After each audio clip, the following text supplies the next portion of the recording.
El ahogado más hermoso del mundo. Los primeros niños que vieron el promontorio oscuro y sigiloso que se acercaba por el mar se hicieron la ilusión de que era un barco enemigo. Después vieron que no llevaba banderas ni arboladura y pensaron que fuera una ballena. Pero cuando quedó varado en la playa, le quitaron los matorrales de sargazos, los filamentos de medusas y los restos de cardúmenes y naufragios que llevaba encima. Solo entonces descubrieron que era un ahogado. Habían jugado con él toda la tarde, enterrándolo y desenterrándolo en la arena, cuando alguien los vio por casualidad y dio la voz de alarma en el pueblo. Los hombres que lo cargaron hasta la casa más próxima notaron que pesaba más que todos los muertos conocidos, casi tanto como un caballo, y se dijeron que tal vez había estado demasiado tiempo a la deriva y el agua se le había metido dentro de los huesos. Cuando lo tendieron en el suelo, vieron que había sido mucho más grande que todos los hombres, pues apenas si cabía en la casa. Pero pensaron que tal vez la facultad de seguir creciendo después de la muerte estaba en la naturaleza de ciertos ahogados. Tenía el olor del mar, y solo la forma permitía suponer que era el cadáver de un ser humano, porque su piel estaba revestida de una coraza de rémora y de lodo. No tuvieron que limpiarle la cara para saber que era un muerto ajeno. El pueblo tenía apenas unas 20 casas de tablas, con patios de piedra sin flores, desperdigadas en el extremo de un cabo desértico. La tierra era tan escasa que las madres andaban siempre con el temor de que el viento se llevara a los niños, y a los muertos que les iban causando los años tenían que tirarlos a los acantilados. Pero el mar era manso y pródigo, y todos los hombres cabían en 7 botes. Así que cuando se encontraron el ahogado, les bastó con mirarse los unos a los otros para darse cuenta de que estaban completos. Aquella noche no salieron a trabajar en el mar. Mientras los hombres averiguaban si no faltaba alguien en los pueblos vecinos, las mujeres se quedaron cuidando del ahogado. Le quitaron el lodo con tapones de esparto, le desenredaron del cabello los abrojos submarinos y le rasparon la rémora con fierros para desescamar pescados. A medida que lo hacían, notaron que su vegetación era de océanos remotos y de aguas profundas, y que sus ropas estaban en piltrafas como si hubiera navegado por entre laberintos de corales. Notaron también que sobrellevaba la muerte con altivez, pues no tenía el semblante solitario de los otros ahogados del mar, ni tampoco la catadura sórdida y menesteroso de los ahogados fluviales. Pero solamente cuando acabaron de limpiarlo tuvieron conciencia de la clase de hombre que era, y entonces se quedaron sin aliento.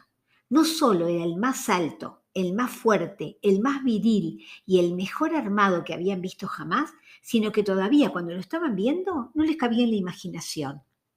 No encontraron en el pueblo una cama bastante grande para tenderlo ni una mesa bastante sólida para velarlo. No le vinieron los pantalones de fiesta de los hombres más altos, ni las camisas dominicales de los más corpulentos, ni los zapatos del mejor plantado.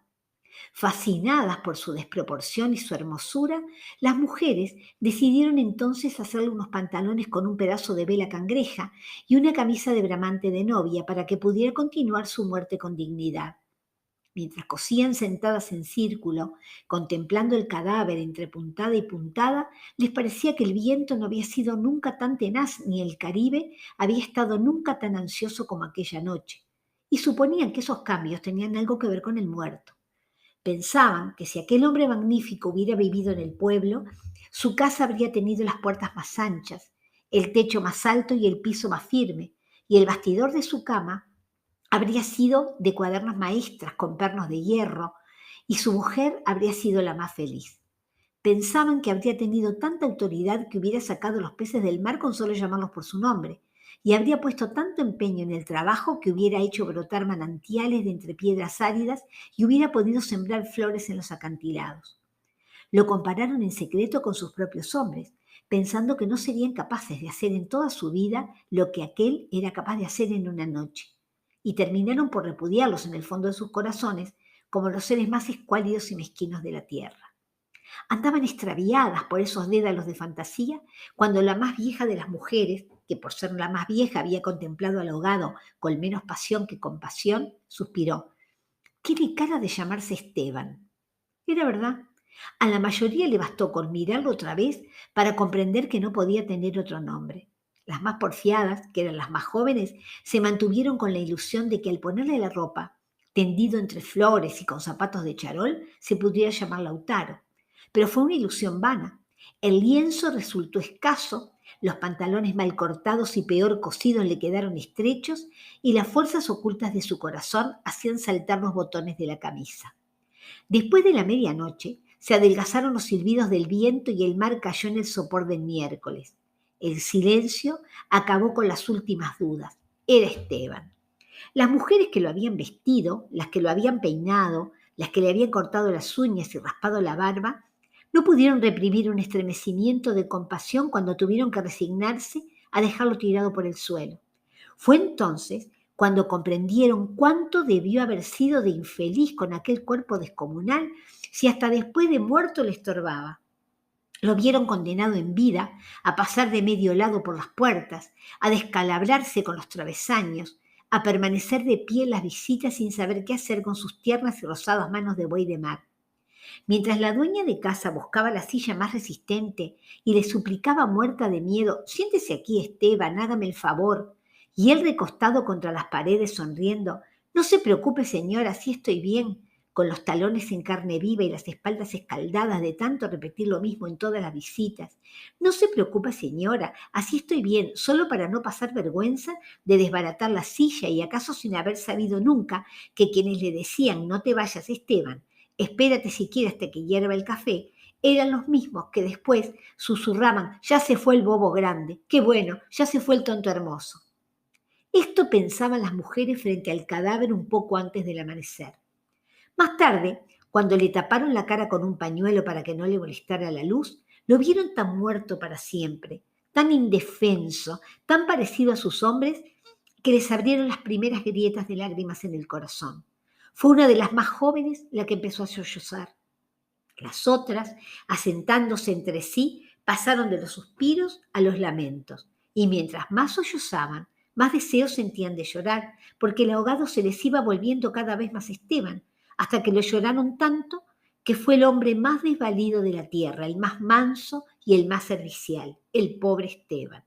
Así que cuando los hombres volvieron con la noticia de que el ahogado no era tampoco de los pueblos vecinos, ellas sintieron un vacío de júbilo entre las lágrimas. «Bendito sea Dios», suspiraron, «es nuestro». Los hombres creyeron que aquellos aspavientos no eran más que frivolidades de mujer. Cansados de las tortuosas averiguaciones de la noche, lo único que querían era quitarse de una vez el estorbo del intruso antes de que prendiera el sol bravo de aquel día árido y sin viento. Improvisaron unas zangarillas con restos de trinquetes y botavaras y las amarraron con carlingas de altura para que resistieran el peso del cuerpo hasta los acantilados. Quisieron encadenarle a los tobillos un ancla de buque mercante para que fondeara sin tropiezos en los mares más profundos, donde los peces más son ciegos y los buzos se mueren de nostalgia, de manera que las malas corrientes no fueran a devolverlo a la orilla, como había sucedido con otros cuerpos. Pero mientras más se apresuraban, más cosas se les ocurrían a las mujeres para perder el tiempo. Andaban como gallinas asustadas picoteando amuletos de mar en los arcones, unas estorbando aquí porque querían ponerle al ahogado los escapularios del buen viento, otras estorbando allá para abrocharse una pulsera de orientación, y al cabo de tanto «quítate de ahí, mujer, ponte donde no estorbes, mira que casi me haces caer sobre el difunto», a los hombres se les subieron al hígado las suspicacias y empezaron a rezongar que con qué objeto tanta ferretería de altar mayor para un forastero, si por muchos estoperoles y calderetas que llevara encima se le iban a masticar los tiburones. Pero ellas seguían tripotando sus reliquias de pacotilla, llevando y trayendo, tropezando, mientras se les iba en suspiros lo que no se le iba en lágrimas. Así que los hombres terminaron por despotricar que de cuándo acá semejante alboroto por un muerto al garete, un ahogado de nadie, un fiambre de mierda. Una de las mujeres, mortificada con tanta insolencia, le quitó entonces al cadáver un pañuelo de la cara y también los hombres se quedaron sin aliento. Era Esteban. No hubo que repetirlo para que lo reconocieran. Si les hubieran dicho Sir Walter Raleigh, quizás hasta ellos se habrían impresionado con su acento de gringo, con su guacamayo en el hombro, con su arcabuz de matar caníbales. Pero Esteban solamente podía ser uno en el mundo. Y ahí estaba, tirado como un sábalo sin botines, con unos pantalones de 7 mesinos y esas uñas rocallosas que solo podían cortarse a cuchillo. Bastó con que le tiraran el pañuelo de la cara para darse cuenta de que estaba avergonzado, de que no tenía la culpa de ser tan grande, ni tan pesado, ni tan hermoso, y si hubiera sabido que aquello iba a suceder, habría buscado un lugar más discreto para ahogarse. En serio, me hubiera amarrado yo mismo un áncora de galón en el cuello y hubiera trastabillado como quien no quiere la cosa en los acantilados para no andar ahora estorbando con este muerto de miércoles, como ustedes dicen, para no molestar a nadie con esta porquería de fiambre que no tiene nada que ver conmigo.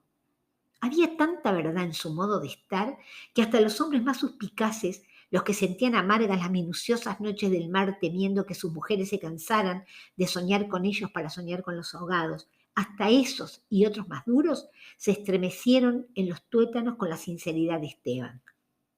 Fue así como le hicieron los funerales más espléndidos que podían concebirse para a un ahogado expósito. Algunas mujeres se habían ido a buscar flores en los pueblos vecinos y regresaron con otras que no creían lo que les contaban. Y éstas se fueron por más flores cuando vieron al muerto y llevaron más y más hasta que hubo tantas flores y tanta gente que apenas si se podía caminar. A última hora les dolió devolverlo huérfano a las aguas y le dijeron un padre y una madre entre los mejores. Y otros se le hicieron hermanos, tíos, primos, así que a través de él todos los habitantes del pueblo terminaron por ser parientes entre sí. Algunos marineros que oyeron el llanto a distancia perdieron la certeza del rumbo y se supo de uno que se hizo amarrar al palo mayor recordando antiguas fábulas de sirenas. Mientras se disputaban el privilegio de llevarlo en hombros por la pendiente escarpada de los acantilados, hombres y mujeres tuvieron conciencia por primera vez de la desolación de sus calles, la aridez de sus patios, la estrechez de sus sueños frente al esplendor y la hermosura de su ahogado. Lo soltaron sin ancla para que volviera si quería y cuando quisiera, y todos retuvieron el aliento durante la fracción de siglos que demoró la caída del cuerpo hasta el abismo. No tuvieron necesidad de mirarse los unos a los otros para darse cuenta de que ya no estaban completos ni volverían a estarlo jamás. Pero también sabían que todo sería diferente desde entonces, que sus casas iban a tener las puertas más anchas, los techos más altos, los pisos más firmes, para que el recuerdo de Esteban pudiera andar por todas partes sin tropezar con los travesaños, y que nadie se atreviera a susurrar en el futuro: ya murió el bobo grande, qué lástima, ya murió el tonto hermoso, porque ellos iban a pintar las fachadas de colores alegres para eternizar la memoria de Esteban y se iban a romper el espinazo, excavando manantiales en las piedras y sembrando flores en los acantilados para que los amaneceres de los años venturos, los pasajeros de los grandes barcos, despertaran sofocados por un olor de jardines en alta mar y el capitán tuviera que bajar de su alcázar con su uniforme de gala, con su astrolabio, su estrella polar y su ristra de medallas de guerra, y señalando el promontorio de rosas en el horizonte del Caribe, dijera en 14 idiomas: miren, allá, donde el viento es ahora tan manso que se queda a dormir debajo de las camas, allá donde el sol brilla tanto que no saben hacia dónde girar los girasoles, sí, allá es el pueblo de Esteban.